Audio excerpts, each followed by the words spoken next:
क्या अब राष्ट्रपति ट्रंप के रिश्ते इजराइल से बिगड़ने लगे हैं? क्या अब ट्रंप नेतन्याहू का अपना दोस्त नंबर 1 नहीं मान रहे हैं? ट्रंप के हालिया बयानों से तो ऐसा ही लग रहा है। बता दें, अमेरिकी राष्ट्रपति डोनाल्ड ट्रंप ने इजरायली प्रधानमंत्री बेंजामिन नेतन्याहू की आपत्ति को दरकिनार करते हुए तुर्की को F-35 फाइटर जेट बेचने के संकेत दिए हैं। इस सौदे पर नेतन्याहू कई बार चिंता जता चुके हैं, लेकिन ट्रंप ने साफ कहा कि कोई बाहरी नेता अमेरिका के हथियारों की बिक्री का फैसला नहीं कर सकता, जिसके बाद इजराइल के दुश्मन को अमेरिका का सबसे आधुनिक लड़ाकू विमान मिलने वाला है।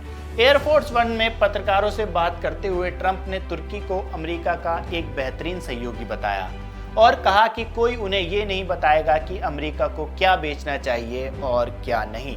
ट्रंप का यह बयान ऐसे वक्त आया है जब नेतन्याहू खुद वॉशिंगटन में है। दोनों नेताओं के बीच बातचीत में क्षेत्रीय सुरक्षा, ईरान के साथ तनाव अहम मुद्दा है। दरअसल नेतन्याहू तुर्की को अमेरिकी F-35 जेट देने से सख्त खिलाफ हैं। उनका कहना है कि अगर तुर्की को अमेरिका का सबसे आधुनिक फाइटर जेट मिलता है तो इससे मिडिल ईस्ट में ताकत का संतुलन बिगड़ सकता है।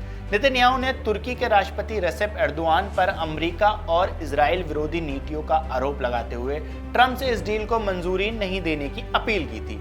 लेकिन ट्रंप का रुख बिल्कुल अलग है। उन्होंने कहा कि तुर्की कई मामलों में उन देशों से भी ज्यादा वफादार है जिन्हें अमेरिका अपना करीबी सहयोगी मानता है। बताते चलें कि इजराइल मिडिल ईस्ट में ये नहीं चाहता कि किसी और देश पर उससे आधुनिक हथियार हों, इसलिए वो ऐसे समझौतों का विरोध करता रहता है।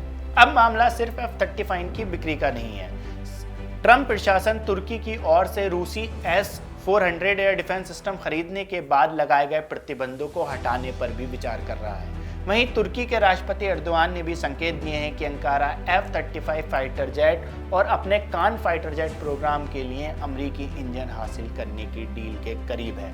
यानी एक तरफ नेतन्याहू तुर्की को F-35 देने का विरोध कर रहे हैं तो दूसरी तरफ ट्रंप तुर्की को अपना सबसे अहम सहयोगी बता रहे हैं। अब बड़ा सवाल, क्या F-35 डील को लेकर ट्रंप और नेतन्याहू के बीच मतभेद अमेरिकी इजराइल रिश्तों में नई दरार पैदा कर सकता है या नहीं?